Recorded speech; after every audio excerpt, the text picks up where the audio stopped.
pense que ça ne sert à rien de continuer à faire des efforts pour plaire à Dieu parce qu'elles souffrent. Il peut arriver que certaines personnes, à cause des blessures, à cause du découragement, de la fatigue, commencent à s'autodétruire, c'est-à-dire à se faire du mal. Elles sont comme désespérées, elles se disent dans leur cœur à quoi bon faire attention, à quoi bon continuer à essayer, à quoi bon chercher que les choses se passent bien. De toute façon, c'est fini pour moi. De toute façon, personne ne s'intéresse à moi. De toute façon, c'est trop tard pour moi. La parole de Dieu dit que le diable est le père du mensonge. Et je voudrais te dire que ces paroles, de toute façon, c'est trop tard pour moi, je n'y arriverai pas, ce sont des mensonges du diable. Je ne sais pas à quelle situation tu es en train de faire face. Et je pense qu'humainement parlant, si tu analyses avec l'intelligence humaine, si tu regardes les faits, toutes les portes sont fermées, il n'y a plus d'issue, et c'est pour cela que tu penses que c'est fini. Mais j'ai une bonne nouvelle pour toi. Ce qui est impossible aux hommes est possible à Dieu. Je voudrais te partager cette histoire de Lazare qui se trouve dans Jean chapitre 11, du verset 1 à 44, mais on va pas tout lire, on va seulement lire le verset 43 et 44. Mais juste pour vous donner le contexte, Lazare était l'ami de Jésus. Il est tombé malade et ses sœurs Marie et Marthe ont envoyé quelqu'un pour chercher Jésus. Et il n'est pas venu directement. Et Jésus n'est pas venu directement. Il a dit que cette maladie n'était pas pour le faire mourir, et qu'elle était là pour la gloire de Dieu. Quand Jésus-Christ est arrivé, Lazare était mort depuis 4 jours. Lisons maintenant le verset 43 et 44. Il est écrit, « Ayant dit cela, il cria d'une voix forte, « Lazare, sors !» Et le mort sortit, les pieds et les mains liés de bandes, le visage enveloppé d'un linge. Jésus leur dit, déliez-le et laissez-le aller. C'était trop tard pour Lazare. Il était déjà dans le sépulcre. Humainement parlant, c'était impossible, mais c'était possible à Jésus. Je voudrais te dire que même si les portes sont fermées, même si tu as l'impression que c'est trop tard, même si tu as l'impression que ça pue, sache que Jésus arrive et que ce n'est pas trop tard pour lui. Aucune situation ne lui résiste. Ne te fais pas du mal parce que tu pensais que c'était trop tard. Ne pêche pas parce que tu penses qu'il n'y a plus d'issue. Sache que Jésus peut changer ta situation. Tout comme ceux qui étaient venus voir Marie et Marthe, tu peux avoir des gens autour de toi qui t'aident à te lamenter, qui veulent montrer qu'ils compatissent, mais qui ne t'encouragent pas à avoir la foi. Certaines personnes vont même te proposer des solutions qui n'honorent pas Dieu pour t'aider. Rappelle-toi que la foi est individuelle.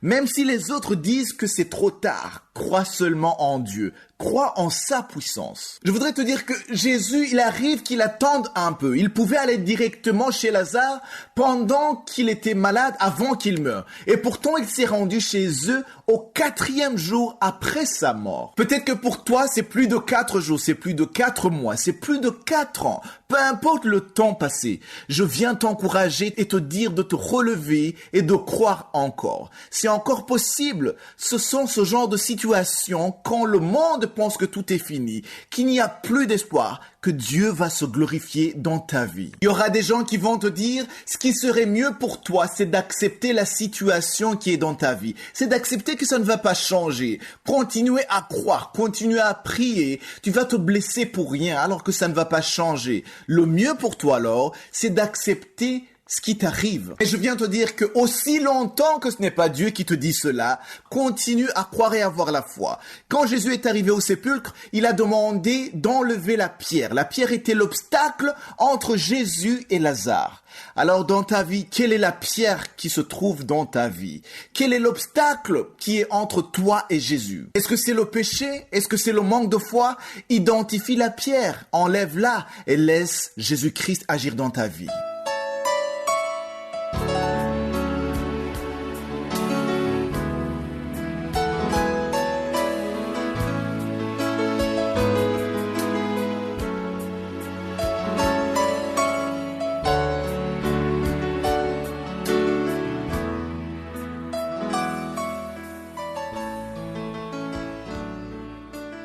Nous sommes maintenant dans la deuxième partie. Nous continuons avec l'enseignement que j'ai intitulé « Le Père de notre Seigneur ». Depuis hier, je vous parlais de la puissance de Jésus. C'est très important qu'on parle de la puissance de Jésus parce que quand on parle du Père de notre Seigneur, c'est comme si c'est le Père qui a la puissance et le Fils n'a pas de puissance. Mais je vous ai montré comment Jésus a eu cette puissance. Il a eu cette puissance depuis le jour de la résurrection, parce que la parole de Dieu dit que Dieu le Père a déployé en Christ. Quand il a ressuscité, il a déployé en Christ l'infinie grandeur de sa puissance en le faisant asseoir à sa droite dans les lieux célestes. On a vu que la puissance que Jésus a eue après la résurrection, c'était une puissance qui était au-dessus de toute domination. Quand on parle de toute domination, on parle de toute domination démoniaque, de toute autorité, de toute puissance, de toute dignité, de tout nom qui peut se nommer. Et il a tout mis sous ses pieds. Et il l'a donné pour chef suprême à l'Église. Je continue en vous montrant dans Éphésiens chapitre 2 verset 6 que toi qui es sauvé, toi qui as accepté Jésus, qui est mort et ressuscité avec lui, il t'a fait asseoir ensemble dans le lieu céleste en Jésus-Christ. Ça veut dire que toi qui es sauvé, mort et ressuscité avec lui, tu as le même pouvoir au nom de Jésus. C'est pour cela qu'il y a des miracles qui s'opèrent, parce qu'il y a le pouvoir de Jésus qui se manifeste quand on invoque son nom. Donc c'est lui qui le fait. Alors, il y a un problème. Beaucoup de gens ne comprennent pas l'importance d'être mort avec Jésus et ressuscité avec lui. C'est-à-dire que quand tu es baptisé par immersion, ce n'est pas juste quelque chose de religieux ou de symbolique, c'est quelque chose de spirituel. Quand tu meurs avec Christ et que tu ressuscites avec lui, tu atteins un autre niveau spirituel. Moi, depuis que je suis sauvé, je ne voulais pas être baptisé par immersion parce que je me disais, je suis déjà baptisé, j'ai pas besoin d'être baptisé parce que je n'avais pas encore compris l'importance d'être baptisé par immersion. Et quand j'ai compris, j'ai insisté pour être baptisé parce que j'ai compris que j'ai besoin de ça. Ici, je vais être clair. Si tu acceptes Jésus et que tu meurs sans être baptisé par immersion, ça ne t'empêchera pas d'aller au ciel. Le brigand qui était avec Jésus sur la croix, il a accepté Jésus, il a cru en Jésus, et Jésus a dit que le même jour, il sera avec lui au paradis. Au moment où je parle, le brigand qui était avec Jésus, il est au paradis. Il n'a pas eu le temps d'être baptisé par immersion. Donc, être baptisé par immersion, ce n'est pas ça qui te donne la vie éternelle, mais c'est très important d'être baptisé par immersion parce que tu atteins un autre niveau, parce que tu meurs avec Christ et tu ressuscites avec Christ. Pour mieux le comprendre, il faut lire dans Romains chapitre 6, le verset 4. Il est dit, « Nous avons été ensevelis avec lui par le baptême en sa mort. » Ici, on parle du baptême en sa mort afin que, comme Christ est ressuscité des morts par la gloire du Père, de même nous aussi, nous marchions en nouveauté de vie. Donc c'est cette dernière partie qui m'intéresse. Marcher en nouveauté de vie. C'est le verset 4 de Romains 6 qui m'a poussé à accepter d'être baptisé par immersion parce qu'avant je ne voulais pas. Je me disais que ce sont des choses religieuses qui n'ont pas d'importance, mais quand j'ai compris que ça me permet de marcher en nouveauté de vie, quand tu meurs avec lui et que tu ressuscites avec lui. Pourquoi est-ce qu'on compare la mort et la résurrection?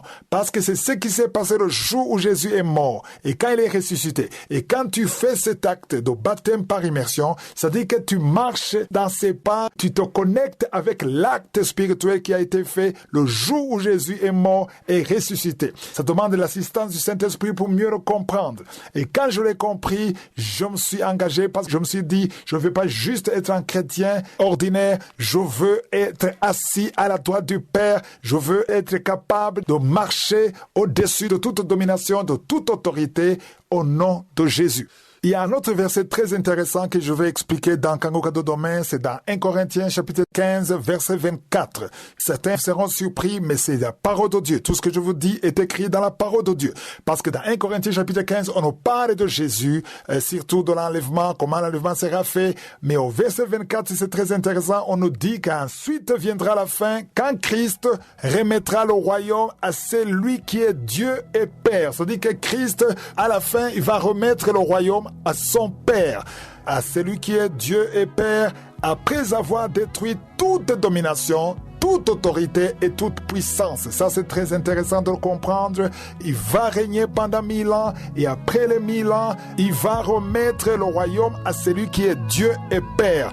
Qui avant ne savait pas ou ne comprenait pas l'importance de préparer la journée, mais qui aujourd'hui ne sortent pas de chez eux sans avoir prié. Mais en même temps, c'est étonnant de voir des chrétiens qui se réveillent, se préparent et vont vaquer à leurs activités sans avoir prié, sans avoir pris le temps de confier leur journée à Dieu. Il est plus facile même très facile de se réveiller en pensant à ses problèmes, à ce que tu vas faire la journée, à ce que tu ne dois pas oublier.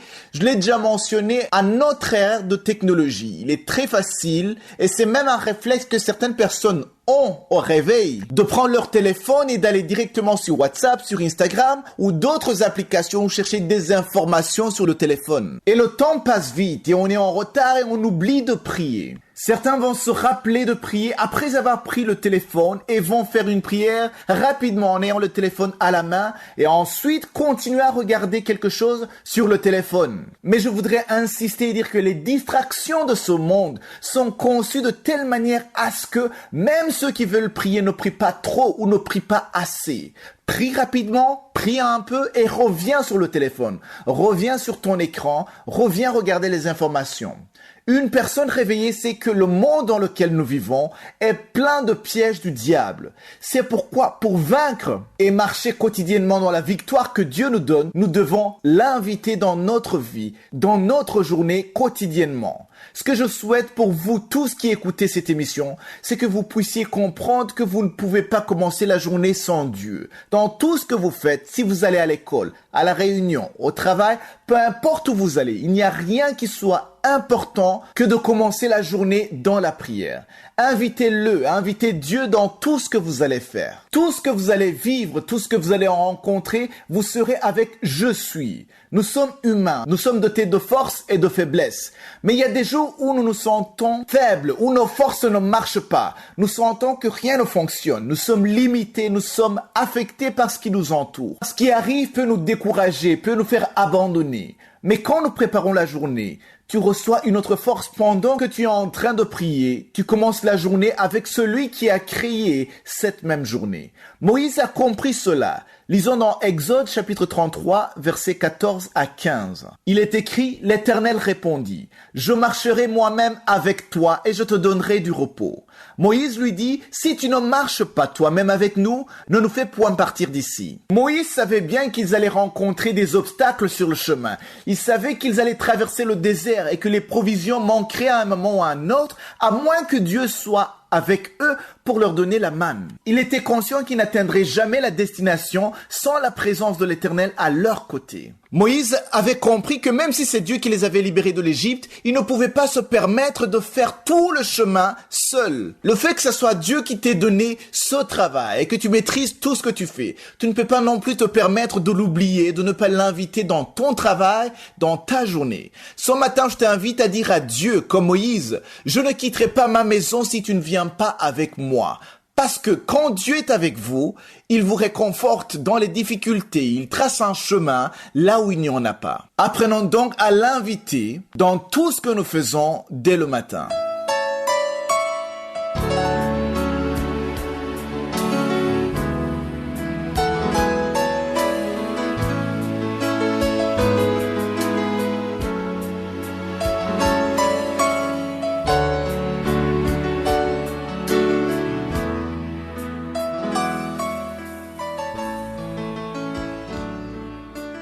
Nous sommes maintenant dans le moment réservé à l'enseignement. Nous continuons avec l'enseignement que j'ai intitulé « Le Père de notre Seigneur ». Hier, j'ai terminé en vous montrant la puissance de Jésus. C'est très important qu'on parle de la puissance de Jésus pour éviter tout malentendu. Jésus a eu toute puissance. On a vu ça dans Éphésiens, le premier chapitre, à partir du verset 19 au verset 22. Et il faut comprendre que Jésus va venir régner ici sur la terre. Je l'ai souvent dit dans Kangoka, Jésus viendra régner physiquement. Pas spirituellement, mais physiquement, ici sur la terre. Il va régner pendant 1000 ans. Et pendant ces 1000 ans, Satan sera en prison. Il sera emprisonné. Il ne pourra pas faire quoi que ce soit. C'est Jésus qui va régner sur toute la terre. Revenons maintenant sur le verset d'hier. Le verset que j'ai terminé en vous montrant de 1 Corinthiens, chapitre 15, verset 24. On nous dit qu'ensuite viendra la fin quand il remettra le royaume. Qui remettra? Jésus remettra le royaume à celui qui est Dieu et Père. Après avoir détruit toute domination, toute autorité et toute puissance. Donc ici on nous dit clairement que Jésus va remettre le royaume. Jésus-Christ, après avoir régné pendant 1000 ans, il va remettre le royaume à qui? À qui est-ce qu'il va remettre le royaume? Il remettra le royaume à celui qui est Dieu et Père. Donc c'est Dieu le Père qui lui aura donné son royaume, et après avoir détruit toute domination, toute autorité et toute puissance, on voit bien qu'on précise les catégories, et il va remettre le royaume. Pourquoi? Parce qu'au verset 25, il dit « Car il faut qu'il règne jusqu'à ce qu'il ait mis tous les ennemis sous ses pieds. » C'est-à-dire que maintenant, il n'est pas encore régné ici sur la terre. Je vous ai dit qu'il va venir régner, et il doit régner jusqu'à ce que tous ses ennemis soient sous ses pieds.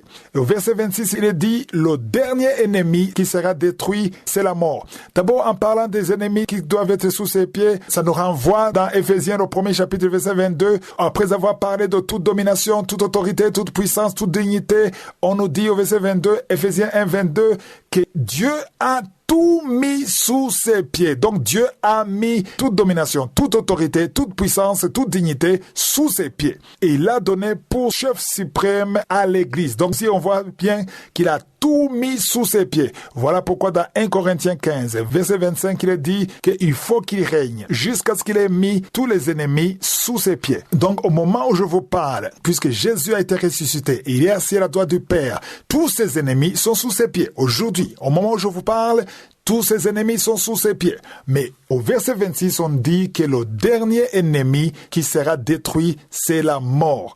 Donc il est évident que la mort n'est pas encore détruite. La preuve est que nous voyons des gens mourir tous les jours. Même aujourd'hui, il y a des gens qui sont morts. Dans le monde, il y a des gens qui sont en train de mourir. Mais un jour, la mort n'aura plus de pouvoir, parce que la mort, c'est le dernier ennemi qui sera détruit. Qui sera détruit par qui? Par Jésus. Comment est-ce que Jésus peut détruire la mort? Parce qu'il a eu l'autorité, il a eu le pouvoir, il a eu la domination. On a déjà vu ça. Il a eu le pouvoir de dominer, et c'est lui qui va détruire la mort, qui est le dernier ennemi. Et il y a quelque chose de très intéressant au verset 27, je vous demande de lire attentivement. Il est dit, Dieu en effet a tout mis sous ses pieds. Donc c'est clair, il a tout mis sous ses pieds depuis la résurrection, mais lorsqu'il dit que tout lui a été soumis, ici je suis en train de lire le verset 27, 1 Corinthiens 15, verset 27, il est dit, mais lorsqu'il dit que tout lui a été soumis, il est évident que c'est lui qui lui a soumis toute chose est acceptée. Ça veut dire que Dieu le Père lui a donné le pouvoir, la domination sur toute chose, sur toute autorité, toute domination, tout ce qui est visible, invisible, mais on insiste en disant que c'est lui qui lui a soumis toute chose, c'est-à-dire le Père, il est accepté. Donc, tout est sous la domination de Jésus, sauf Dieu le Père. Et au verset 28, il est dit, « Et lorsque toutes choses lui ont été soumises, alors le Fils lui-même, c'est-à-dire Jésus lui-même, sera soumis à celui qui lui a soumis toutes choses, afin que Dieu soit tout en tous. » Ça, c'est vraiment clair. Le verset 28, ça dit que Jésus va dominer sur toutes choses excepté Dieu le Père. Et à un certain moment, après les 1000 ans, quand il aura dominé, après les 1000 ans, Jésus va remettre toutes choses à celui qui les lui a soumis. Donc il est dit, le Fils va remettre toutes choses et lui-même sera soumis à celui qui lui a soumis toutes choses, c'est-à-dire le Père. Rappelez-vous que nous sommes en train d'étudier sur comment se réjouir avec ceux qui se réjouissent. Le verset fondamental, c'est Romains 12, verset 15. Le verset dit, « Réjouissez-vous avec ceux qui se réjouissent et pleurez avec ceux qui pleurent. » Si tu ne peux pas te mettre à la place de quelqu'un qui se réjouit ou quelqu'un qui souffre, tu ne peux pas partager ses sentiments. Ça demande de l'amour. Jeudi dernier, je vous ai montré que lorsque tu te réjouis avec quelqu'un qui se réjouit, tu es en train d'ouvrir la porte pour que je intervienne dans ta vie à travers ton attitude. Les anges de Dieu interviennent à travers une attitude positive. Si quelqu'un est béni et que tu te réjouis de sa bénédiction, c'est que tu ne sais pas, dans le monde invisible, dans le monde spirituel, tu es en train d'ouvrir une porte pour ta propre bénédiction. Ce qui veut dire que lorsque tu es jaloux, tu n'es pas content de quelqu'un qui est béni, tu es en train de fermer des portes dans ta vie. C'est pourquoi beaucoup de gens jeûnent. Ils passent des jours et des jours dans le jeûne. Ils ne mangent pas, ils ne boivent pas. Mais ils sont animés par un esprit de jalousie ou de compétition. Et ça ne marche pas. Voilà pourquoi beaucoup de prières ne sont pas exaucées. Tu te demandes pourquoi Dieu n'exauce pas, mais c'est parce que ton esprit bloque la puissance de Dieu. Ton esprit bloque les anges. Les anges veulent un esprit rempli d'amour. L'amour, c'est quelque chose de très important. On ne prêche plus sur l'amour aujourd'hui, mais l'amour est très important. C'est même le commandement que Jésus a donné. Il a dit, je vous donne un nouveau commandement. Si quelqu'un a perdu un parent cher qu'il aime, il aime son père, il aime sa mère, il a perdu son père ou sa mère, tu devrais te mettre à la place de celui qui a perdu son parent. Tu te demandes si c'était toi, comment est-ce que tu te sentirais? C'est là où tu peux partager, c'est là où tu peux pleurer avec lui. Quand je parle de pleurer, je ne parle pas de larmes. Je ne dis pas qu'il faut aller pleurer avec les larmes. Je dis qu'il faut sentir la douleur de l'autre, de ton frère ou ta sœur et encourager. Tu peux pas encourager quelqu'un si tu ne sens pas vraiment l'amour. Sinon, tu seras juste la présence physique. Mais tu ne peux pas soutenir quelqu'un qui souffre si tu ne te mets pas à sa place. Rappelez-vous, je vous ai montré un verset très important dans Matthieu 7, verset 12. Ce verset dit que nous devons faire aux autres ce que nous aimerions qu'ils fassent pour nous. Si tu vois quelqu'un qui est dans le besoin et tu te dis que si tu étais dans la même position, tu aimerais que quelqu'un te vienne au secours, tu feras de même. D'abord, il faut te mettre à la place de la personne qui souffre ou qui se réjouit. Dans Galates 6, verset 7, je vous ai montré ce verset qui commence en disant « Ne vous y trompez pas ». J'aime beaucoup quand ça commence en disant « Ne vous y trompez pas ». Pourquoi? Parce que beaucoup d'enfants de Dieu s'y trompent. Tu te dis que tu as fait quelque chose qui est important alors que Dieu considère plutôt le cœur que les actes que tout le monde voit. Tout le monde peut applaudir quelqu'un et dire « Il est bien, il est généreux, il est gentil », mais Dieu connaît ton cœur. Pourquoi est-ce que tu fais ce que tu fais? Dieu veut voir la motivation de ton cœur. C'est pour ça que le verset dit, on ne se moque pas de Dieu. Ne vous y trompez pas, on ne se moque pas de Dieu. C'est qu'un homme aura semé, il le moissonnera aussi. Ça veut dire que chaque acte que tu poses, c'est une semence. Les paroles que tu prononces, chaque chose que tu fais, ton comportement dans la société, c'est une semence. Pourquoi est-ce que tu veux moissonner de bonnes choses alors que tu sèmes de mauvaises choses? Tu es dur avec tout le monde. Tu n'as pas de compassion. Tu ne t'occupes pas de ceux qui souffrent. Et quand tu souffres, tu veux que les gens s'occupent de toi. Ça veut dire que tu veux récolter ce que tu ne sèmes pas. Dans la vie, il faut s'aimer les bonnes choses, faire le bien. La parole de Dieu dit que Jésus faisait le bien partout où il allait. Il ne faisait que du bien. Nous sommes appelés à faire du bien. Pas seulement pour récolter le bien, mais sachant que tout bien s'aimer, il y aura une récolte. Même le mal que tu fais, toi qui es indifférent, qui n'as pas de compassion, tu es en train de s'aimer quelque chose. Tout ce que tu fais, tu sèmes. Souvent, je suis étonné quand je vois les gens qui s'amusent sur les réseaux sociaux en publiant des vidéos des gens qui sont dans la faiblesse, qui sont utilisés par le diable, les serviteurs de Dieu qui tombent dans l'adultère, qui font des choses qui sont contraires à la parole de Dieu. Et tu vois les chrétiens de ces mêmes pasteurs, ils sont en train de publier des vidéos ou des photos sur les réseaux sociaux. Et ils se réjouissent en faisant ça. Ils sont en train de partager pour humilier le serviteur de Dieu. Oublions un peu le serviteur de Dieu. Parlons des chrétiens. Un chrétien ordinaire dans l'église qui tombe dans la fornication ou dans l'adultère ou qui fait une chose qui est humiliante. Et quand tu vois ça, tu vois la vidéo dans un groupe WhatsApp, tu vas sur ta page Facebook, tu vas sur YouTube, tu vas sur Instagram, tu vas publier la photo du frère ou de la sœur qui est tombé dans le péché ou dans le piège du diable. Ça veut dire que tu t'amuses à humilier quelqu'un et tu le fais parce que tu n'as aucun intérêt dans cette personne. Et si c'était ta propre sœur qui a couché avec un mari d'autrui et la vidéo circule sur les réseaux sociaux, est-ce que tu partagerais cette vidéo? Non, je ne pense pas. Tu cacherais cette vidéo parce que tu ne veux pas humilier ta propre sœur. Mais un chrétien de ton église où tu ne vois aucun intérêt, tu t'amuses à publier ça parce que tu manques d'amour. Jeudi prochain, je vais continuer à vous montrer que tout ce que nous sèmons, nous le moissonnerons au temps convenable selon Dieu.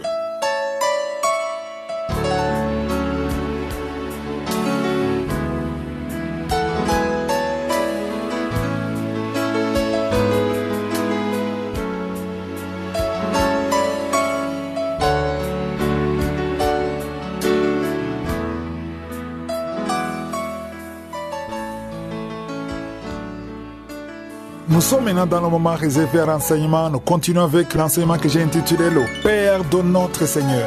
Hier, j'ai terminé en lisant 1 Corinthiens 15, verset 28. Le verset dit « Lorsque toutes choses lui auront été soumises », ici on parle de Jésus-Christ, alors le Fils lui-même, c'est-à-dire Jésus-Christ, il sera soumis à celui qui lui a soumis toutes choses, afin que Dieu soit tout en tous. Ça, c'est très important de comprendre qu'après les 1000 ans, après le règne de Jésus, il va remettre toutes choses à celui qui lui a soumis toutes ces choses. C'est qui? C'est Dieu le Père.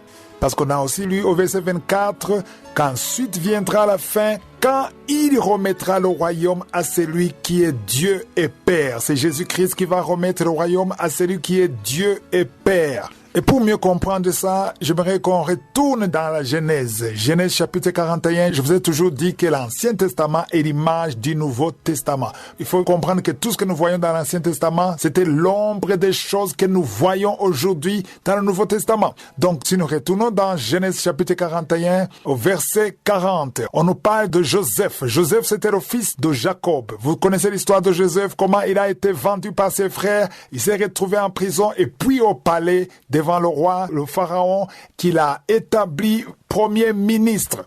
Et au verset 40, Genèse 41, verset 40, le pharaon lui a dit « Je t'établis sur ma maison et tout mon peuple obéira à tes ordres. Le trône seul m'élèvera au-dessus de toi. » Vous comprenez la position de Joseph. Il y avait le numéro 1, c'était le pharaon. Et le numéro 2, c'était Joseph. Il a dit « Tout le monde sera soumis à toi, sauf moi, le pharaon. » C'est ça qu'il dit. « Le trône seul m'élèvera au-dessus de toi. » C'est-à-dire que tout le peuple, tout le reste de la population était soumis à Joseph. J'aimerais qu'on comprenne que Joseph était l'image de Jésus-Christ aujourd'hui et le trône du roi était l'image de Dieu le Père. Et si vous lisez dans 1 Corinthiens 15, verset 27, là où Paul parle du Père et du Fils, parce qu'on a vu au verset 24 que Jésus-Christ va remettre le royaume à celui qui est Dieu et Père. Mais au verset 27, je vous demande de lire 1 Corinthiens 15, verset 27. Il est dit, Dieu en effet a tout mis sous ses pieds, c'est-à-dire toute la domination, tout le pouvoir, la domination, les autorités sous les pieds de Jésus. Mais lorsqu'il dit que tout lui a été soumis, je suis en train de lire le verset 27, mais lorsqu'il dit que tout lui a été soumis, il est évident que c'est lui qui a soumis toute chose est excepté.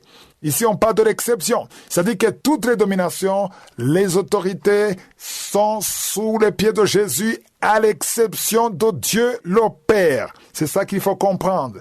Parce qu'ici, on dit qu'il est évident que c'est lui qui lui a soumis toute chose est excepté. C'est-à-dire tout le reste est sous ses pieds, sauf Dieu le Père. C'est ce que nous avons vu dans Genèse 41, verset 40. Le pharaon a dit, je t'établis sur ma maison et tout mon peuple obéira à tes ordres. Le trône seul m'élèvera au-dessus de toi. Et ici, Joseph ignorait que ce qui se passait, c'était un message prophétique. Je vous ai dit que tout ce que nous voyons dans l'Ancien Testament, c'est l'image du Nouveau Testament. C'était prophétique. Il ne savait pas, il ignorait que c'était prophétique parce que le pharaon transmettait un message sans le savoir, un message prophétique parlant de Jésus, du trône de Jésus-Christ qui va régner sur toute la terre et qui allait remettre le royaume à son Père. Demain, je vais continuer à en parler parce que c'est important que tu comprennes la place du Père. Il y a ceux qui ne croient pas qu'il y a le royaume de Dieu, mais le royaume de Dieu est une réalité. Si tu ne vas pas dans le royaume de Dieu, si tu ne vas pas au paradis, tu iras dans la gêne. Dans la gêne, c'est là où tu vas souffrir. Donc, il n'y a pas 3 chemins, il y a 2 chemins. Il y a ceux qui enseignent qu'il y a 3 chemins, mais le 3e chemin n'existe pas. Tu peux lire toute la Bible, on ne parle jamais du 3e chemin. Il y a le paradis ou la gêne. Donc, c'est à toi de choisir.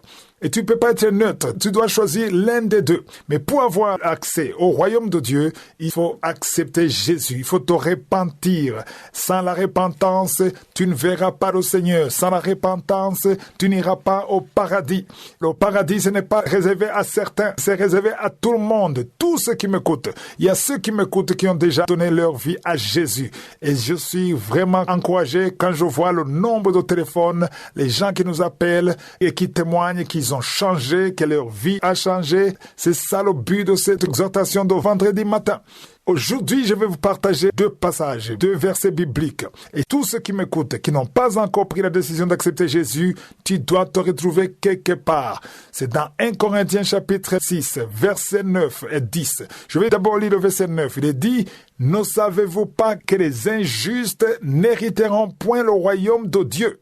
Donc, quand on parle des injustes, ça dit ceux qui n'ont pas accepté Jésus, ceux qui ne se sont pas encore repentis. Si tu m'écoutes et tu n'as pas encore donné ta vie à Jésus, tu n'as pas confessé tes péchés, tu n'es pas devenu un enfant de Dieu par sa grâce, par ta repentance, la parole de Dieu dit que tu es injuste. Donc, si tu meurs dans cet état, tu ne verras pas le royaume de Dieu. Le verset insiste en disant, « Ne vous y trompez pas ». J'aime beaucoup cette partie qui dit « Ne vous y trompez pas ». Parce qu'il y a ceux qui croient qu'ils iront au paradis à cause de leurs œuvres, à cause de leur gentillesse, à cause de leur miséricorde. Mais ça ne peut pas te sauver. Alors, on donne une liste. Je vais donner toute la liste et tu vas te retrouver quelque part si tu n'as pas encore accepté Jésus. On dit « Ni les impudiques ». C'est-à-dire les impudiques n'iront pas dans le royaume de ciel. Ici, on parle de l'impudicité sexuelle. C'est-à-dire que ceux qui font les rapports intimes en dehors du mariage. C'est-à-dire que si tu as un copain ou une copine et vous couchez ensemble, vous êtes dans le péché de l'impudicité et si tu meurs dans cet état, tu ne verras pas le royaume de Dieu. On parle des idolâtres, ceux qui ont des idolâtries. Si tu as des cris-cris où tu vas consulter les marabouts, où tu adores l'argent, tu adores quelque chose qui n'est pas Dieu, tu es un idolâtre. Et si c'est toi, tu n'iras pas dans le royaume de Dieu. Ni les adultères, les couples mariés, si tu es marié et que tu couches avec quelqu'un qui n'est pas ton mari ou ta femme, si tu meurs dans cet état, tu ne verras pas le royaume de Dieu. Au verset 10, on dit les efféminés et les infâmes. Ici, c'est ce que nous voyons aujourd'hui dans notre siècle, les hommes qui se font passer pour des femmes ou des femmes qui se font passer pour des hommes. Et si tu meurs dans cet état, tu ne verras pas le royaume de Dieu. Les hommes qui couchent avec les hommes, les femmes qui couchent avec les femmes, on parle des efféminés et des infâmes, ni les voleurs. Si tu es voleur, tu ne peux pas entrer dans le royaume de Dieu si tu meurs étant voleur. C'est-à-dire que si tu te retrouves dans tout ce que je suis en train de citer, tu dois te repentir. Ni les cupides. On parle même de la cupidité. Beaucoup de gens ne croient pas que la cupidité, c'est quelque chose qui est mauvais aux yeux de Dieu. La cupidité, c'est l'amour de l'argent et qui peut te pousser à faire beaucoup de péchés. Il y a beaucoup de péchés qui viennent de la cupidité parce qu'il y a des criminels qui deviennent des criminels à cause de la cupidité. Il y a beaucoup de péchés qu'on peut faire à cause de l'amour de l'argent. L'amour excessif de l'argent, c'est un péché qui peut t'empêcher d'entrer dans le royaume de Dieu. Ni les ivrognes. Si tu es ivrogne, quelqu'un qui est ivrogne, qui est tout le temps saoul, tu es tout le temps saoul pendant la semaine, tout le temps tu es ivre, cet état peut t'empêcher d'entrer dans le royaume de Dieu. Ni les outrageux, ceux qui outragent, ceux qui insultent les autres, ni les ravisseurs, les voleurs, ils n'hériteront pas le royaume de Dieu. Ça, c'est la liste qu'on a donnée, mais ce n'est pas tout. Même si tu ne te vois pas sur cette liste et que tu n'as pas encore pris la décision d'accepter Jésus, tu ne peux pas voir le royaume de Dieu.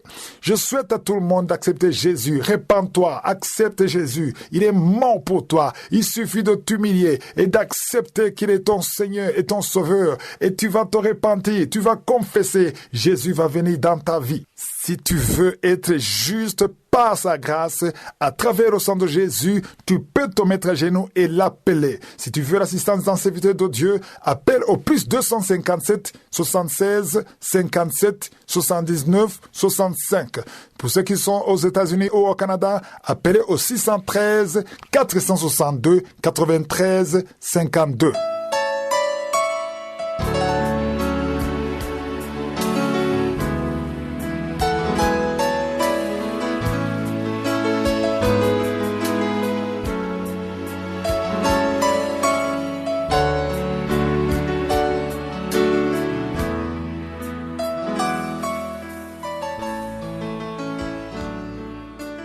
Nous sommes maintenant dans le moment réservé à l'enseignement. Nous continuons avec l'enseignement que j'ai intitulé « Le Père de notre Seigneur », un enseignement que j'ai commencé le 3 mars.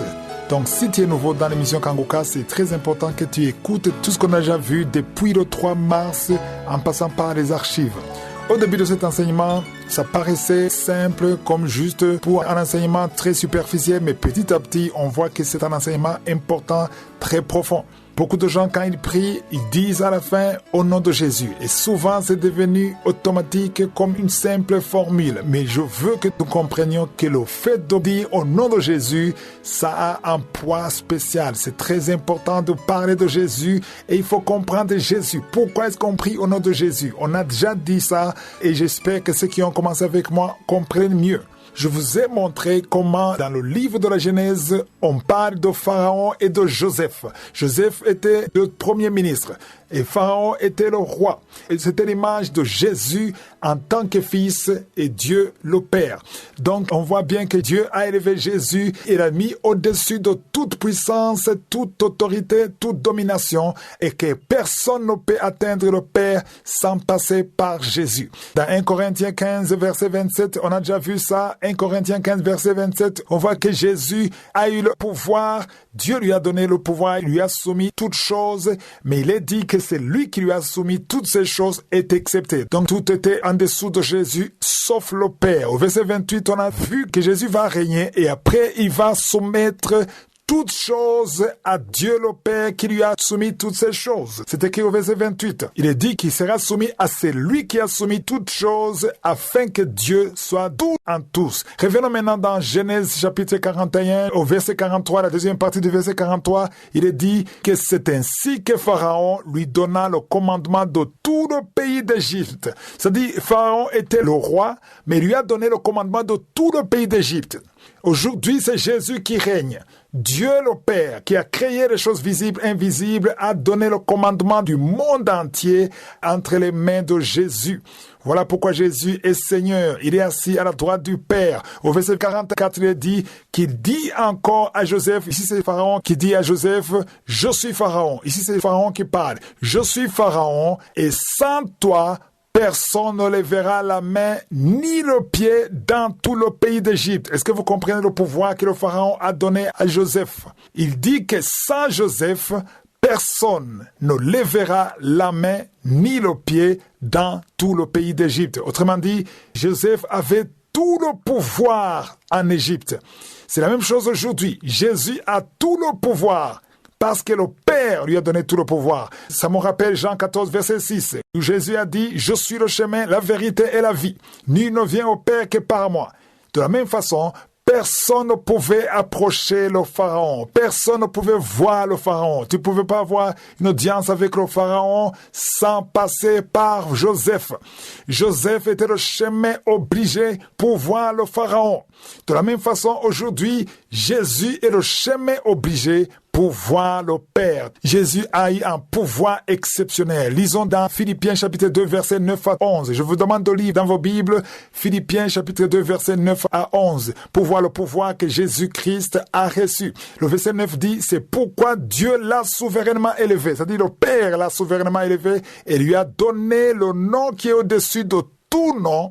Verset 10, afin qu'au nom de Jésus, tout genou fléchisse dans les cieux, c'est-à-dire que tous les anges doivent fléchir dans les cieux, sur la terre, tous les hommes fléchiront. Même les incroyants, le jour du jugement, vont fléchir devant Jésus.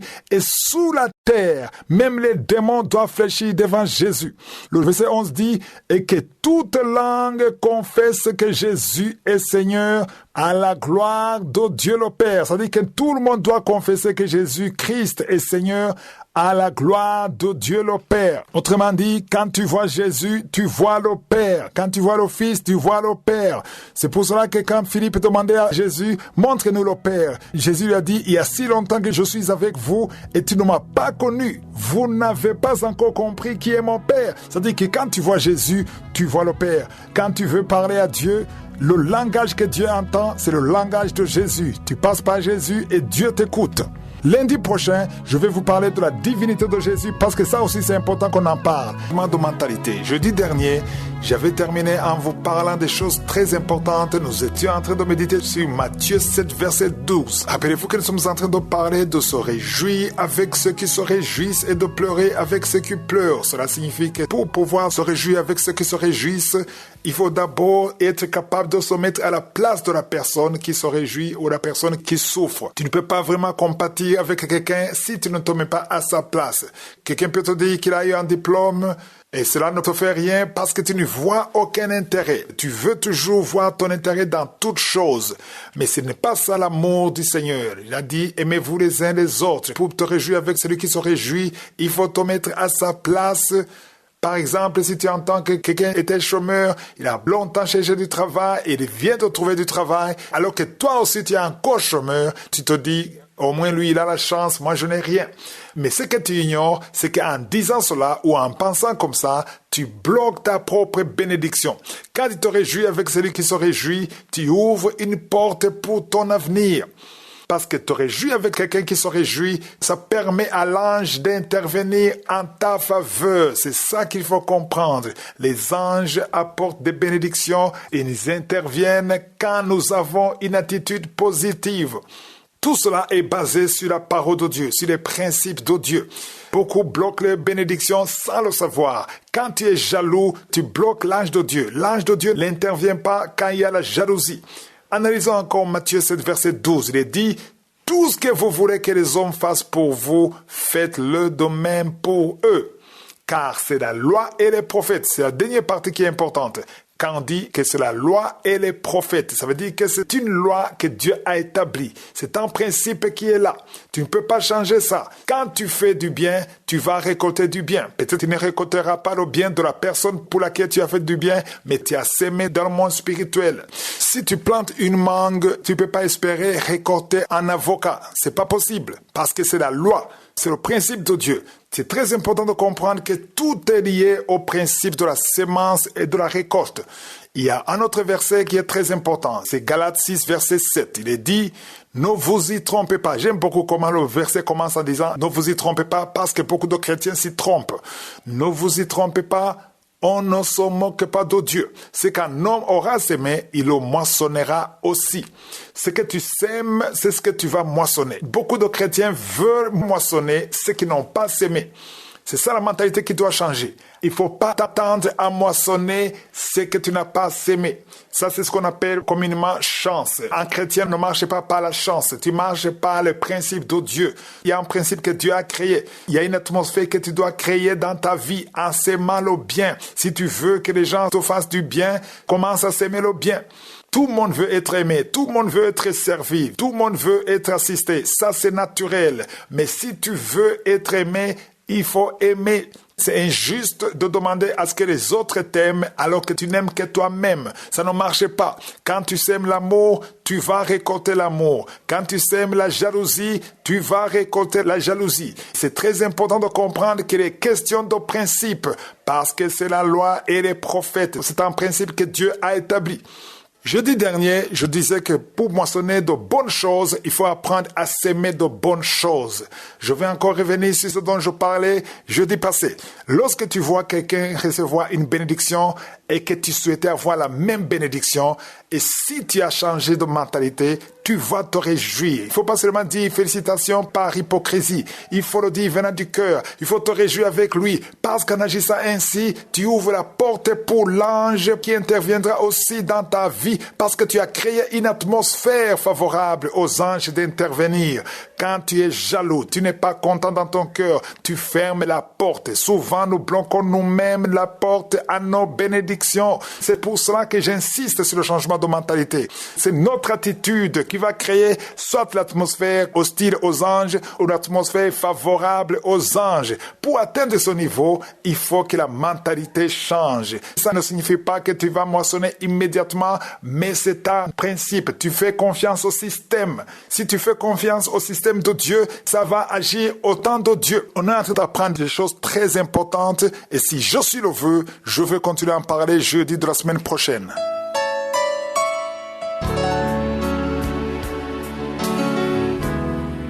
Nous sommes maintenant dans la deuxième partie, c'est-à-dire le moment de l'enseignement. Nous continuons avec l'enseignement que j'ai intitulé « Le Père de notre Seigneur ». Ça fait un moment que je vous montre pourquoi c'est très important de prier au nom de Jésus en s'adressant au Père. Beaucoup de chrétiens l'ignoraient, mais c'est très important de s'adresser au Père au nom de Jésus. Pourquoi uniquement Jésus ? parce que Jésus est non seulement le chemin, la vérité et la vie, mais la parole de Dieu nous dit également qu'il est le souverain sacrificateur. Toi qui es sauvé, toi qui es né de nouveau, tu es un sacrificateur, mais tu n'es pas le souverain sacrificateur. Il y avait toujours un seul souverain sacrificateur. Dans le lieu très saint, il n'y avait qu'un seul homme qui pouvait entrer et c'était le souverain sacrificateur. Donc Jésus est celui qui a la clé, c'est lui qui a l'accès au lieu très saint. Si tu veux accéder au lieu très saint, c'est en Jésus que tu peux accéder au lieu très saint. Je vous ai dit que l'important ce n'est pas d'être exaucé, parce qu'il y a beaucoup de chrétiens qui disent que cela ne les concerne pas, parce que chaque fois qu'ils demandent, en passant par notre nom, ils sont exaucés. Je vous ai dit qu'il y a des noms qui ne sont même pas bibliques. Il y a des hommes et des femmes qui prient par d'autres noms, qui ne croient même pas en Jésus et qui sont exaucés. Donc l'exaucement ou le fait d'avoir ce que tu demandes, ça ne veut pas dire que l'exaucement vient de Dieu le Père. Le but de cet enseignement, c'est de vous montrer que c'est très important que ce que vous avez vient de Dieu le Père. Si ça vient d'une autre source, ça ne vient pas du Père. La seule voie pour avoir quelque chose venant du Père, c'est en priant au nom de Jésus. Aujourd'hui, j'aimerais vous montrer ce qui se passe quand on reçoit Jésus. Parce que souvent, les gens te disent, je parle de quelqu'un qui veut accepter Jésus. Accepter Jésus, recevoir Jésus dans ta vie, ça veut dire que tu as l'accès à Dieu le Père. Parce que c'est au nom de Jésus que tu peux prier. Tu ne peux pas prier au nom de Jésus si tu n'es pas sauvé. Si tu n'as pas encore accepté Jésus, tu ne peux pas prier au nom de Jésus. Donc Jésus te donne accès au trône de Dieu le Père. Donc Jésus, quand il vient en toi, tu es pardonné. C'est-à-dire que tes péchés sont pardonnés. Grâce à la présence de Jésus dans ta vie, tous les péchés que tu as commis auparavant sont pardonnés. Et quand tu es pardonné, qu'est-ce qui se passe? Quand tu es pardonné, ça veut dire que tu deviens juste aux yeux de Dieu. Tu passes pour quelqu'un qui n'a jamais péché alors que tu as péché. Peut-être tu as tué des gens, tu as violé, tu as commis l'adultère, la fornication, tu as menti. Toutes ces choses, c'est effacé parce que Jésus est venu dans ta vie et tu t'es repenti, tu l'as confessé, tu as accepté Jésus, tu deviens une nouvelle créature. Alors, quand tu deviens juste aux yeux de Dieu, c'est là où tes prières seront exaucées.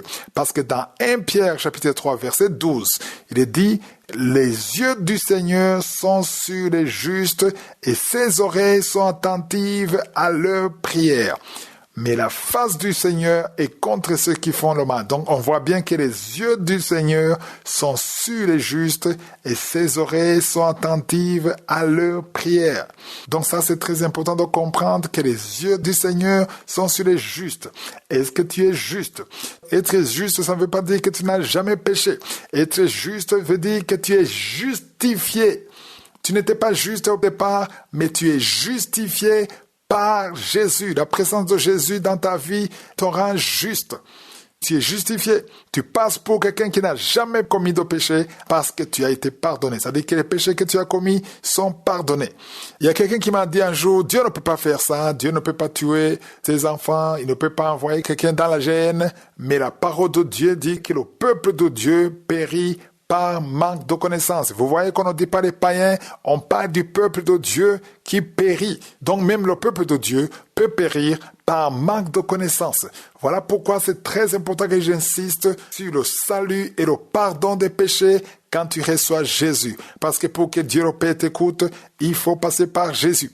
Si tu n'as pas encore reçu Jésus, même si tu as un bon comportement, même si tu aimes les gens, tu es sociable, ça ne veut rien dire si tu n'as pas encore accepté Jésus. Si tu meurs, tu rates le ciel.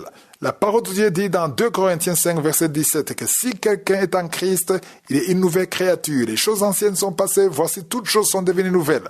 Qu'est-ce que cela veut dire? Ça veut dire que ta vie passée n'est plus considérée. Dieu ne considère pas les choses que tu as commises dans le passé parce que tu as accepté Jésus comme ton Seigneur et Sauveur.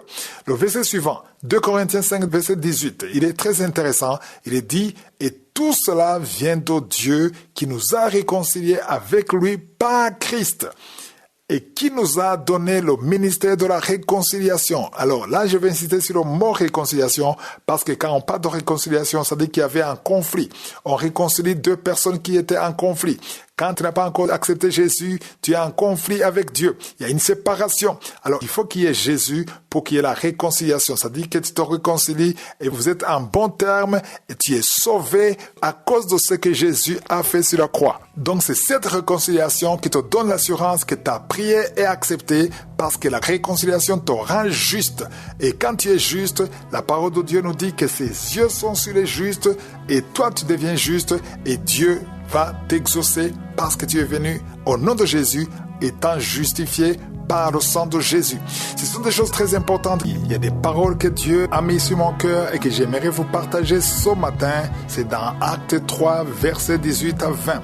J'aimerais vous dire avant tout que la repentance est la seule chose qu'on peut faire pour avoir la vie éternelle. On ne peut pas avoir la vie éternelle sans repentance. Il n'y a pas un autre moyen. Il suffit de reconnaître que tu es pécheur et que tu acceptes Jésus dans ta vie et tu seras sauvé. Beaucoup de gens refusent de se repentir parce qu'ils disent qu'ils mènent une bonne vie, qu'ils n'ont pas de problème, qu'ils ne commettent pas d'adultère, de fornication, ils ne tuent personne, mais ce n'est pas ça qui fait de toi un saint. Il n'y a que le sang de Jésus qui peut te justifier. Tout le monde est né dans le péché. Qu'on le veuille ou pas, on est dans le péché. Tout le monde est pécheur, même si tu as un bon comportement, même si tu t'entends avec tout le monde, tu as besoin de Jésus. Tout le monde a besoin de Jésus. Avoir un bon comportement, c'est une bonne chose. Un bon caractère, c'est une bonne chose. Ça va t'aider à bien vivre dans la société. Tu vivras en paix avec tout le monde. Mais cela ne te donnera pas le visa du ciel. Le visa du ciel, on l'a en acceptant Jésus. C'est le sang de Jésus qui te permet d'être sauvé et d'être écrit dans le livre de la vie. Il n'y a pas une autre voie, il n'y a pas un autre moyen. Qu'on ne te dise pas de mensonges. Ça ne dépend pas de tes œuvres, ça dépend de la grâce de Dieu. Il suffit que tu acceptes et que tu reconnaisses ce que Jésus a fait, que tu te repentes et Jésus va te pardonner et ta vie va changer. Mais il faut que tu fasses ce pas. Aujourd'hui, je vais lire le verset 18, Acte 3, verset 18. Il est dit, « Mais Dieu a accompli de la sorte ce qu'il avait annoncé d'avance par la bouche de tous ses prophètes, que son Christ devait souffrir. » Tous les prophètes parlaient de Jésus, et surtout, Ésaïe parlait de sa souffrance. Il a dit qu'il devait souffrir, et que par ses maîtrissures, nous sommes guéris. Le verset 19, il dit, « Repentez-vous donc, et convertissez-vous, pour que vos péchés soient effacés. » Tous ceux qui m'écoutent, pour que tes péchés soient effacés, il faut te repentir. C'est le chemin obligé. Repentez-vous donc, convertissez-vous, et pour que vos péchés soient effacés. Donc, si vous lisez clairement le verset 19, c'est le seul moyen pour que tes péchés soient effacés. Il faut te repentir et il faut te convertir. C'est-à-dire que tu te repens, tu confesses tes péchés, Jésus vient dans ta vie et tu seras converti. C'est-à-dire que tu changes de vie. Tu deviens une nouvelle créature. Le verset 20 dit, « Afin que des temps de rafraîchissement viennent de la part du Seigneur et qu'il envoie celui qui vous a été destiné, Jésus-Christ. » J'aime beaucoup la partie qui dit « des temps de rafraîchissement ». Il y a des temps de rafraîchissement. Peut-être il y a eu beaucoup de souffrance, mais c'est Jésus qui vient rafraîchir le peuple de Dieu. Et il est dit que ça vient de la part du Seigneur parce que c'est lui qu'on attendait, c'est lui le Messie, c'est lui qui sauve le monde et qui l'envoie, c'est lui qui a été destiné. C'est-à-dire que Dieu le Père envoie celui qui a été destiné et celui qui a été destiné, c'est Jésus-Christ. Donc il faut accepter Jésus aujourd'hui. Il faut prendre la décision d'accepter Jésus comme ton Seigneur et tes péchés seront effacés. Quand on dit effacer, ça dit que c'est oublié. Dieu ne va plus considérer ses péchés parce que tu deviens un enfant de Dieu. Je rends grâce à Dieu pour tous ceux qui viennent à Christ, tous ceux qui nous appellent. Chaque semaine, nous avons beaucoup d'âmes qui viennent à Jésus. Par mois, nous avons des centaines de personnes qui disent « Je suis fatigué des péchés, je veux accepter Jésus, je vais suivre Jésus jusqu'à la mort. » C'est mieux que tu te prépares parce que tu ne sais pas quand tu quitteras ce monde. On aime dire aux enfants de Dieu que personne ne connaît ni le jour ni l'heure de la venue de Jésus. Mais ce qu'on néglige souvent, c'est que personne ne connaît le jour de son départ. Toi, tu ne connais pas le jour de son départ. Tu ne dois pas forcément attendre la venue de Jésus. Tu peux partir à tout moment. C'est pour cela que tu devais te repentir. Ça ne sert à rien de te lier à tes péchés. Il y a ceux qui ne veulent pas abandonner la pornographie, ne veulent pas abandonner la masturbation. Tu ne veux pas. Il faut d'abord vouloir et venir à Jésus, il va te délivrer. Ceux qui sont dans le vol, dans le mensonge. Aujourd'hui, ce qui est à la mode, ce sont des péchés de fornication sur le téléphone. Mais Jésus peut te pardonner aujourd'hui et il te donnera la force de ne plus faire ça. Parce qu'il y a ceux qui disent, moi je ne peux pas abandonner la drogue, je ne peux pas abandonner l'alcool. Mais si tu viens à Jésus, il va te donner la force. Répands-toi, mets-toi à genoux, appelle-le, invite-le dans ta vie. Si tu veux l'assistance d'un serviteur de Dieu, appelle au plus 257 76 57 79 65. Ceux qui sont au Canada ou aux États-Unis, appelez au 613 462 93 52.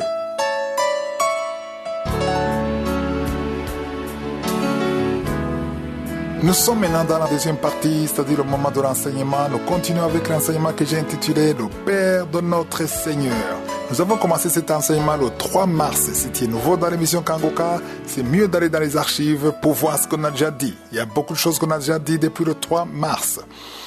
Hier, je vous montrer que pour que ta prière arrive auprès de Dieu le Père, la condition est que tu sois une nouvelle créature. Même si tu parles au Père, tu adresses tes prières au nom du Père et que tu n'es pas né de nouveau, que tu n'as pas accepté Jésus dans ta vie, ta prière ne passera pas. Voilà pourquoi j'avais donné le numéro pour être sauvé. Si tu veux que Dieu le Père, le Créateur du ciel et de la terre t'entende, il faut être une nouvelle créature. Il faut te repentir et être converti par le moyen du sang de Jésus. C'est ça la condition pour que le Père t'entende. C'est aussi important de comprendre que quand on est de nouveau, on ne va pas directement au ciel. Tu dois d'abord rester ici. Moi, je suis né de nouveau il y a plusieurs années. Je suis encore ici sur la terre. Donc, il faut que tu sois converti et que tu sois une nouvelle créature. Hier, j'expliquais le passage de 2 Corinthiens 5, versets 17 à 18. Et j'ai beaucoup insisté sur le verset 18.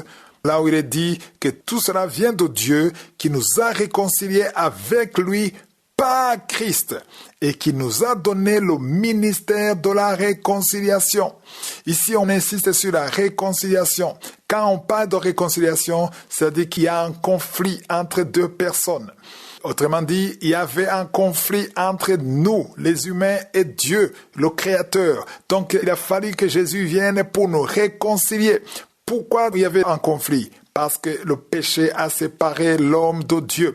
Depuis Adam, il y avait un problème, il y avait un conflit entre Dieu et l'homme à cause du péché. C'est le péché qui nous a séparés de Dieu. Mais maintenant, Jésus est venu nous réconcilier. C'est comme s'il est devenu un pont, une connexion entre l'homme et Dieu. Voilà pourquoi on parle du ministère de la réconciliation. Il dit que tout cela vient de Dieu qui nous a réconciliés avec lui. Dieu nous a réconciliés avec lui par Christ. Au verset 19, il dit, car Dieu était en Christ, réconciliant le monde avec lui-même, en n'imputant point aux hommes leurs offenses. Il a mis en nous la parole de la réconciliation. Vous voyez qu'on insiste toujours sur le mot réconciliation. Et aujourd'hui, j'aimerais vous parler de ce qui se passe quand on accepte Jésus dans sa vie. Qu'est-ce qui se passe? C'est important de comprendre que le Père et le Fils viennent en nous quand on accepte Jésus. Lisons dans Jean 14, verset 23. Jean 14, verset 23, il est dit, si quelqu'un m'aime, il gardera ma parole et mon Père l'aimera, nous viendrons à lui. Pourquoi il dit nous? C'est moi, Jésus et le Père. Jésus et le Père viendront en toi. Nous viendrons à lui. Quand tu acceptes Jésus, le Père et le Fils viennent à toi et nous ferons notre demeure chez lui. Ça, c'est très important. Ça ne veut pas dire que le Père et le Fils vont venir te visiter et repartir. Non. Le Père et le Fils, si tu acceptes Jésus et tu gardes sa parole, tu te soumets, tu acceptes Jésus, tu te répands, le Père et le Fils viennent à toi et ils vont demeurer chez toi. C'est-à-dire qu'ils vont faire de toi leur demeure. C'est-à-dire qu'ils vont vivre, rester, demeurer en toi, chez toi. C'est ce qui est écrit au verset 23. Quelle grâce, Quelle faveur! Le Créateur de l'univers et son Fils, ils viennent demeurer chez toi, c'est-à-dire dans ton corps. Voilà pourquoi je vous dis souvent que votre corps, c'est le temple de Dieu, parce que Dieu ne veut pas juste visiter votre corps, mais il veut demeurer dans votre corps. Ça demande la révélation du Saint-Esprit pour comprendre la force, la grandeur, la faveur, la grâce d'être la demeure de Dieu, le Créateur de l'univers. Dans Jean 10, versets 30 à 31, Jésus a dit « Moi et le Père, nous sommes un ». Voilà, ici il s'adressait aux Juifs qui connaissaient la parole. Il disait « Moi et le Père, nous sommes un ». Au verset 31, il est dit « Alors les Juifs prirent de nouveau les pierres pour le lapider ». Ils voulaient le tuer. Pourquoi? Parce qu'ils pensaient que Jésus a blasphémé. Tu peux pas dire que toi et Dieu le Père, vous êtes un. Mais c'est la vérité. Jésus et le Père, ils sont un. Ils sont un. Et quand tu acceptes Jésus, quand tu te répands, ils viennent et ils vont demeurer en toi. Accepter Jésus, être un enfant de Dieu, c'est une grâce qui n'a jamais existé. Tu ne peux pas comparer cette grâce à quoi que ce soit sur cette terre. C'est une richesse de savoir que le Dieu qui a créé le ciel et la terre, il vit en toi. Et si tu comprends ça, tu vas même protéger ton corps. Ton corps sera précieux. Tu ne peux pas faire de ton corps ce que tu veux. Parce que tu vas commencer à respecter ton corps comme étant le temple de Dieu. Tu ne peux pas coucher avec n'importe qui quand tu veux parce que tu sais que c'est le temple de Dieu. Le temple de Dieu doit être respecté. Si je suis le feu, lundi de la semaine prochaine, je vous parlerai de la puissance de Jésus. Des paroles que Dieu a mis sur mon cœur et que j'aimerais vous partager ce matin, c'est dans Acte 3, versets 18 à 20. J'aimerais vous dire avant tout que la repentance est la seule chose qu'on peut faire pour avoir la vie éternelle. On ne peut pas avoir la vie éternelle sans repentance. Il n'y a pas un autre moyen. Il suffit de reconnaître que tu es pécheur et que tu acceptes Jésus dans ta vie et tu seras sauvé. Beaucoup de gens refusent de se repentir parce qu'ils disent qu'ils mènent une bonne vie, qu'ils n'ont pas de problème, qu'ils ne commettent pas d'adultère, de fornication, ils ne tuent personne, mais ce n'est pas ça qui fait de toi un saint. Il n'y a que le sang de Jésus qui peut te justifier. Tout le monde est né dans le péché. Qu'on le veuille ou pas, on est dans le péché. Tout le monde est pécheur, même si tu as un bon comportement, même si tu t'entends avec tout le monde, tu as besoin de Jésus. Tout le monde a besoin de Jésus. Avoir un bon comportement, c'est une bonne chose. Un bon caractère, c'est une bonne chose. Ça va t'aider à bien vivre dans la société. Tu vivras en paix avec tout le monde. Mais cela ne te donnera pas le visa du ciel. Le visa du ciel, on l'a en acceptant Jésus. C'est le sang de Jésus qui te permet d'être sauvé et d'être écrit dans le livre de la vie. Il n'y a pas une autre voie, il n'y a pas un autre moyen. Qu'on ne te dise pas de mensonges. Ça ne dépend pas de tes œuvres, ça dépend de la grâce de Dieu. Il suffit que tu acceptes et que tu reconnaisses ce que Jésus a fait, que tu te repentes et Jésus va te pardonner et ta vie va changer. Mais il faut que tu fasses ce pas. Aujourd'hui, je vais lire le verset 18, Acte 3, verset 18. Il est dit, « Mais Dieu a accompli de la sorte ce qu'il avait annoncé d'avance par la bouche de tous ses prophètes que son Christ devait souffrir. » Tous les prophètes parlaient de Jésus et surtout Ésaïe parlait de sa souffrance. Il a dit qu'il devait souffrir et que par ses maîtrissures, nous sommes guéris. Le verset 19, il dit, « Repentez-vous donc et convertissez-vous pour que vos péchés soient effacés. » Tous ceux qui m'écoutent, pour que tes péchés soient effacés, il faut te repentir. C'est le chemin obligé. Repentez-vous donc, convertissez-vous, et pour que vos péchés soient effacés. Donc, si vous lisez clairement le verset 19, c'est le seul moyen pour que tes péchés soient effacés. Il faut te repentir et il faut te convertir. C'est-à-dire que tu te repens, tu confesses tes péchés, Jésus vient dans ta vie et tu seras converti. C'est-à-dire que tu changes de vie. Tu deviens une nouvelle créature. Le verset 20 dit, « Afin que des temps de rafraîchissement viennent de la part du Seigneur et qu'il envoie celui qui vous a été destiné, Jésus-Christ. » J'aime beaucoup la partie qui dit « des temps de rafraîchissement ». Il y a des temps de rafraîchissement. Peut-être il y a eu beaucoup de souffrance, mais c'est Jésus qui vient rafraîchir le peuple de Dieu. Et il est dit que ça vient de la part du Seigneur parce que c'est lui qu'on attendait, c'est lui le Messie, c'est lui qui sauve le monde et qui l'envoie, c'est lui qui a été destiné. C'est-à-dire que Dieu le Père envoie celui qui a été destiné et celui qui a été destiné, c'est Jésus-Christ. Donc il faut accepter Jésus aujourd'hui. Il faut prendre la décision d'accepter Jésus comme ton Seigneur et tes péchés seront effacés. Quand on dit effacer, c'est-à-dire que c'est oublié. Dieu ne va plus considérer ses péchés parce que tu deviens un enfant de Dieu. Je rends grâce à Dieu pour tous ceux qui viennent à Christ, tous ceux qui nous appellent. Chaque semaine, nous avons beaucoup d'âmes qui viennent à Jésus. Par mois, nous avons des centaines de personnes qui disent « Je suis fatigué de péché, je veux accepter Jésus, je vais suivre Jésus jusqu'à la mort. » C'est mieux que tu te prépares parce que tu ne sais pas quand tu quitteras ce monde. On aime dire aux enfants de Dieu que personne ne connaît ni le jour ni l'heure de la venue de Jésus. Mais ce qu'on néglige souvent, c'est que personne ne connaît le jour de son départ. Toi, tu ne connais pas le jour de son départ. Tu ne dois pas forcément attendre la venue de Jésus. Tu peux partir à tout moment. C'est pour cela que tu devais te repentir. Ça ne sert à rien de te lier à tes péchés. Il y a ceux qui ne veulent pas abandonner la pornographie, ne veulent pas abandonner la masturbation. Tu ne veux pas. Il faut d'abord vouloir et venir à Jésus, il va te délivrer. Ceux qui sont dans le vol, dans le mensonge. Aujourd'hui, ce qui est à la mode, ce sont des péchés de fornication sur le téléphone. Mais Jésus peut te pardonner aujourd'hui et il te donnera la force de ne plus faire ça. Parce qu'il y a ceux qui disent, moi je ne peux pas abandonner la drogue, je ne peux pas abandonner l'alcool. Mais si tu viens à Jésus, il va te donner la force.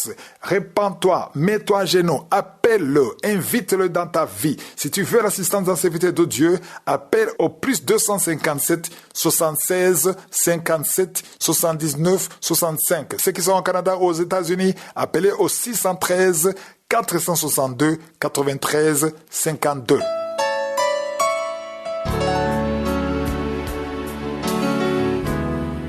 Nous sommes maintenant dans la deuxième partie, c'est-à-dire le moment de l'enseignement. Nous continuons avec l'enseignement que j'ai intitulé « Le Père de notre Seigneur ».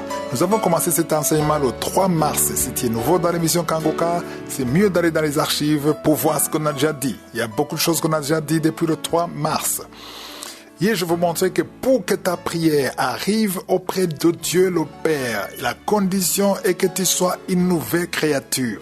Même si tu parles au Père, tu adresses tes prières au nom du Père et que tu n'es pas né de nouveau, que tu n'as pas accepté Jésus dans ta vie, ta prière ne passera pas. Voilà pourquoi j'avais donné le numéro pour être sauvé. Si tu veux que Dieu le Père, le Créateur du ciel et de la terre t'entende, il faut être une nouvelle créature. Il faut te repentir et être converti par le moyen du sang de Jésus. C'est ça la condition pour que le Père t'entende.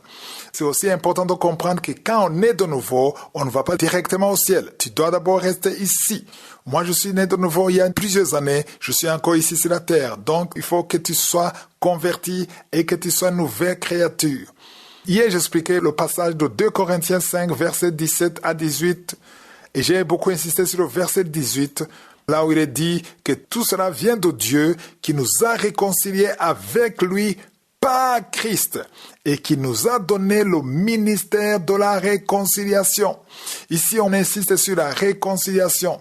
Quand on parle de réconciliation, c'est-à-dire qu'il y a un conflit entre deux personnes. Autrement dit, il y avait un conflit entre nous, les humains, et Dieu, le Créateur. Donc, il a fallu que Jésus vienne pour nous réconcilier. Pourquoi il y avait un conflit? Parce que le péché a séparé l'homme de Dieu. Depuis Adam, il y avait un problème, il y avait un conflit entre Dieu et l'homme à cause du péché. C'est le péché qui nous a séparés de Dieu.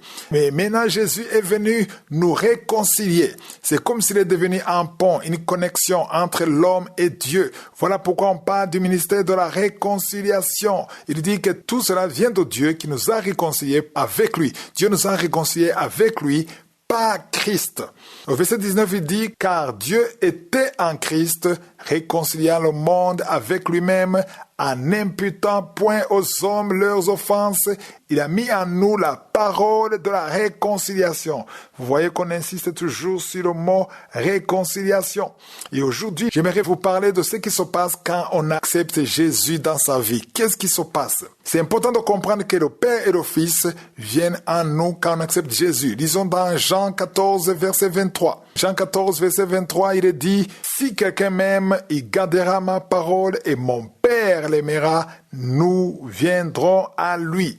Pourquoi il dit nous? C'est moi, Jésus et le Père. Jésus et le Père viendront en toi. Nous viendrons à lui. Quand tu acceptes Jésus, le Père et le Fils viennent à toi et nous ferons notre demeure chez lui. Ça, c'est très important. Ça ne veut pas dire que le Père et le Fils vont venir te visiter et repartir. Non. Le Père et le Fils, si tu acceptes Jésus et tu gardes sa parole, tu te soumets, tu acceptes Jésus, tu te répands, le Père et le Fils viennent à toi et ils vont demeurer chez toi. C'est-à-dire qu'ils vont faire de toi leur demeure. C'est-à-dire qu'ils vont vivre, rester, demeurer en toi, chez toi. C'est ce qui est écrit au verset 23. Quelle grâce, quelle faveur. Le Créateur de l'univers et son Fils, ils viennent demeurer chez toi, c'est-à-dire dans ton corps. Voilà pourquoi je vous dis souvent que votre corps, c'est le temple de Dieu. Parce que Dieu ne veut pas juste visiter votre corps, mais il veut demeurer dans votre corps. Ça demande la révélation du Saint-Esprit pour comprendre la force, la grandeur, la faveur, la grâce d'être la demeure de Dieu, le Créateur de l'univers. Dans Jean 10, versets 30 à 31, Jésus a dit « Moi et le Père, nous sommes un ». Voilà, ici il s'adressait aux Juifs qui connaissaient la parole. Il disait « Moi et le Père, nous sommes un ». Au verset 31, il est dit « Alors les Juifs prirent de nouveau les pierres pour le lapider ». Ils voulaient le tuer. Pourquoi? Parce qu'ils pensaient que Jésus a blasphémé. Tu peux pas dire que toi et Dieu le Père, vous êtes un. Mais c'est la vérité. Jésus et le Père, ils sont un. Ils sont un. Et quand tu acceptes Jésus, quand tu te répands, ils viennent et ils vont demeurer en toi. Accepter Jésus, être un enfant de Dieu, c'est une grâce qui n'a jamais existé. Tu ne peux pas comparer cette grâce à quoi que ce soit sur cette terre. C'est une richesse de savoir que le Dieu qui a créé le ciel et la terre, il vit en toi. Et si tu comprends ça, tu vas même protéger ton corps. Ton corps sera précieux. Tu ne peux pas faire de ton corps ce que tu veux. Parce que tu vas commencer à respecter ton corps comme étant le temple de Dieu. Tu ne peux pas coucher avec n'importe qui quand tu veux parce que tu sais que c'est le temple de Dieu. Le temple de Dieu doit être respecté. Si je suis le feu, lundi de la semaine prochaine, je vous parlerai de la puissance de Jésus. Le premier point, c'est qu'il faut accepter la volonté de Dieu, même si elle est différente de la vôtre. Le deuxième point, c'est qu'il faut prier tous les jours. Le troisième point, c'est qu'il est interdit de se lamenter, mais il faut rendre grâce à Dieu en toutes choses. Aujourd'hui, je vais développer le premier point qui dit qu'il faut accepter la volonté de Dieu, même si elle est différente de la vôtre. Lisons la parole qui se trouve dans Romains chapitre 8, verset 28. Il est écrit « Nous savons du reste que toute chose concourt au bien de ceux qui aiment Dieu, de ceux qui sont appelés selon son dessein. » Cela veut dire qu'il y a des choses que Dieu laisse dans votre vie, même si cela ne vous fait pas plaisir. Quand le verset parle de toutes choses, cela veut dire que ça peut être les choses positives, mais aussi ça peut être des choses négatives. C'est facile de comprendre que Dieu a permis que tu réussisses toujours bien à l'école et que cela a permis que tu obtiennes une bourse, puis que ça t'a permis à la fin de tes études de trouver un bon travail. Tu vas voir que ce qui s'est passé dans ta vie a concouru à ce qui est arrivé à la fin, c'est-à-dire avoir un bon travail. Mais c'est très difficile de comprendre comment est-ce que ce qui te fait souffrir aujourd'hui peut concourir à ton bien. Comment est-ce que ce qui te fait pleurer aujourd'hui peut concourir à ta joie de demain. J'aime dire que notre Dieu est un grand architecte. Un architecte, quand on lui confie la tâche de dessiner une maison à construire, le propriétaire doit lui faire confiance même s'il ne comprend pas ce qui se trouve sur le plan parce que ça peut être technique. Le propriétaire ne doit pas à chaque fois venir devant l'architecte pour lui demander pourquoi tu as fait ceci, pourquoi tu as dessiné ceci comme cela. De la même façon, il arrive que nous, les chrétiens, nous ne comprenions pas pourquoi Dieu laisse certaines choses nous arriver. Des fois, on essaie même de trouver des solutions par nous-mêmes en voulant résoudre ce que Dieu a laissé volontairement dans notre vie et on se fatigue parce que rien ne va changer. Dieu est le grand architecte qui peut transformer un mal en bien, qui peut faire en sorte que tout ce qui t'accable se transforme en quelque chose qui t'amène de la joie dans ta vie. Souvent, quand nous désirons quelque chose, on y met toute notre force. On prie, on fait des veillées, on jeûne, on exerce notre foi. Et quand ça ne se passe pas comme nous le voulions, on commence à être déçu, on commence à être mécontent, on est découragé. Mais comme je le dis souvent, chaque fois, il faut chercher d'abord la volonté de Dieu. À chaque fois que tu vas chercher la volonté de Dieu, même si les choses ne se passent pas comme tu veux, hâte-toi de prier et de rendre grâce à Dieu. Que les choses négatives ou positives arrivent, rends grâce à Dieu. Parce que tu sais que tout ce qui est important pour toi, c'est que sa volonté se réalise dans ta vie. Ce qu'il faut comprendre, c'est que quand tu rates quelque chose, quand une porte se ferme, sache que Dieu peut fermer cette porte parce qu'il a préparé quelque chose de meilleur pour toi. Quand tu comprends cela, tu vas commencer à rendre grâce à Dieu en toutes choses. Que ça marche ou que ça ne marche pas. Tu ne te lamenteras plus. Tu ne haïras plus les gens parce que tu penses qu'ils sont responsables de ce qui est en train de t'arriver. Si tu penses qu'il y a quelqu'un qui a empêché ta bénédiction de te parvenir, sache que c'est Dieu qui l'a permis. Ce n'était pas si difficile pour Dieu d'empêcher que cela t'arrive.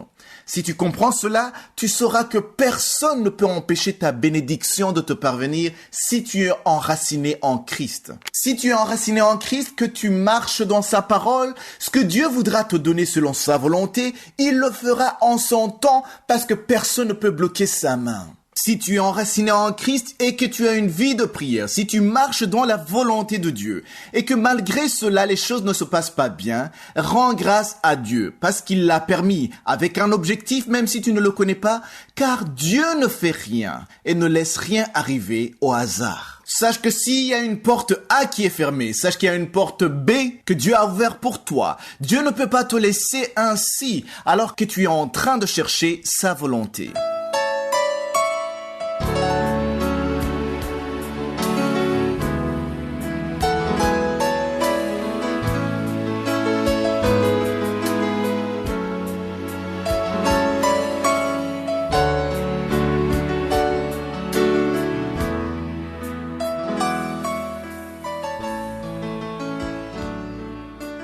C'est maintenant le moment de l'enseignement. Nous continuons avec l'enseignement que j'ai intitulé « Le Père de notre Seigneur ». Un enseignement qui a commencé le 3 mars. Si tu es nouveau dans l'émission Kangoka, c'est mieux de consulter les archives, écouter tout ce qu'on a déjà vu depuis le 3 mars. Si tu vois le titre, tu peux croire que c'est un enseignement destiné aux nouveaux convertis, mais tu vas te rendre compte que tout le monde a besoin de comprendre la vraie signification du Père de notre Seigneur. Beaucoup de chrétiens ignorent ça parce qu'on n'en parle pas, mais c'est très important qu'on en parle. Aujourd'hui, je vais insister sur la puissance de Jésus, parce que si on parle du Père de notre Seigneur, il faut aussi comprendre la puissance de Jésus. Dans Éphésiens, on décrit très bien la puissance de Jésus. Si tu lis dans Éphésiens, le premier chapitre, à partir du verset 19, on parle de l'infinie grandeur de sa puissance. On ne parle pas seulement de la puissance, mais on parle de l'infinie grandeur de sa puissance, se manifestant avec efficacité par la vertu de sa force. J'aime beaucoup le verset 20 où il est dit « Il a déployé », c'est-à-dire Dieu le Père a déployé l'infinie grandeur de sa puissance, il a déployé en Christ. En le ressuscitant des morts, c'est-à-dire qu'à partir du moment où Jésus a été ressuscité des morts, Dieu le Père a déployé sa puissance en lui. Et il l'a fait asseoir à sa droite dans les lieux célestes. C'est-à-dire que Jésus, maintenant où nous parlons, il est assis à la droite du Père dans les lieux célestes. Et au verset 21, on nous montre la dimension de sa puissance. On dit que sa puissance est au-dessus de toute domination, de toute autorité, de toute puissance, de toute dignité et de tout nom qui peut se nommer, non seulement dans le siècle présent, mais encore dans le siècle à venir. Ça, c'est très important qu'on parle de cette puissance qui est extraordinaire. La puissance de Jésus est extraordinaire. Voilà pourquoi dans Jean 14, verset 13, Jésus a dit « Tout ce que vous demanderez en mon nom », c'est Jésus qui parlait, « je le ferai afin que le Père soit glorifié dans le Fils ». Donc ici, Jésus nous assure que tout ce qu'on peut demander, il peut le faire. Pourquoi est-ce qu'il peut le faire? Parce qu'il a eu toute cette puissance. Rien ne peut résister à Jésus. Quand on parle de domination, c'est la domination du diable, c'est la domination des démons. Donc toute la domination, toute autorité, toute puissance, toute dignité, tout nom qui peut se nommer, peu importe la maladie que tu as, rien ne peut résister devant le nom de Jésus. Au verset 22, il est dit que Jésus a tout mis sous ses pieds et Dieu le Père lui a donné pour chef suprême à l'Église. Souvenez-vous que quand tu reçois Jésus, on a déjà vu ça vendredi dernier, quand tu reçois Jésus comme ton Seigneur et ton Sauveur, le Père et le Fils viennent demeurer en toi. Donc ici, on voit un pouvoir extraordinaire en Jésus. Et quand tu dis ça, tu vas croire que c'est seulement Jésus qui a ce pouvoir, mais la bonne nouvelle pour toi qui as accepté Jésus, toi qui es sauvé, la bonne nouvelle est que si tu acceptes Jésus comme ton Seigneur et ton Sauveur, et que tu meurs avec lui, parce qu'on parle de mourir avec Jésus. Si tu meurs avec Jésus et tu ressuscites avec Jésus, tu as exactement le même pouvoir au nom de Jésus. Parce que dans Éphésiens chapitre 2, verset 6, il dit que Dieu le Père nous a ressuscités. Dieu nous a ressuscités ensemble. Ensemble avec qui? Ensemble avec Jésus. C'est-à-dire que le jour où Jésus a été ressuscité, spirituellement parlant, toi qui crois en lui, tu reçois le même pouvoir quand Jésus ressuscite et Dieu t'a fait asseoir ensemble. Ensemble avec qui? Ensemble avec Jésus. Parce qu'il est dit, il nous a fait asseoir ensemble dans les lieux célestes en Jésus-Christ. Donc ça veut dire qu'aujourd'hui, ce n'est pas toi, mais c'est le pouvoir de Jésus qui est en toi. C'est Jésus qui est en toi. C'est pour cela qu'on peut chasser les démons. Les démons ne peuvent pas résister quand tu utilises le nom de Jésus et que tu le fais par la foi. C'est-à-dire que le moment où tu acceptes Jésus, que tu meurs avec lui, tu ressuscites ensemble avec lui, tu as le pouvoir de chasser les démons au nom de Jésus. Tu as le pouvoir de prier pour les malades au nom de Jésus. Ce n'est pas à cause de toi, mais c'est à cause de Jésus et surtout à cause de l'œuvre qu'il a accomplie sur la croix. Donc c'est très important que nous parlions de la puissance de Jésus. C'est bien de parler du Père de notre Seigneur Jésus, mais il faut surtout comprendre la puissance de Jésus qui n'a pas de limite. Si je suis le feu, on va continuer à en parler dans Kangoukado demain.